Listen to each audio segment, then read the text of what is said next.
भारतामध्ये भीक मागणाऱ्यांची संख्या हा नेहमीच चिंतेचा विषय राहिलाय। 2015च्या आकडेवारीनुसार देशात तब्बल 4,13,670 भिकारी असल्याचं दिसलं। त्यानंतर यामध्ये आणखी वाढ झाली असावी असंही म्हटलं गेलं।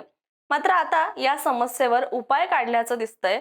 हा उपाय काढलाय ईशान्य भारतातील छोटं पण प्रगतिशील राज्य मिझोरमने। मिझोरम सरकारने एक ऐतिहासिक पाऊल उचललंय। 27 ऑगस्ट 2025 रोजी राज्यात भिक्षाबंदी विधेयक 2025 मंजूर करण्यात आले। या विधेयकाअंतर्गत राज्यातील भिकाऱ्यांना त्यांच्या मूळ गावी किंवा मूळ राज्यामध्ये परत पाठवण्यात येणार आहे। यासाठी सरकारनं विशेष राज्यस्तरीय मदत मंडळ स्थापन करणार आहे।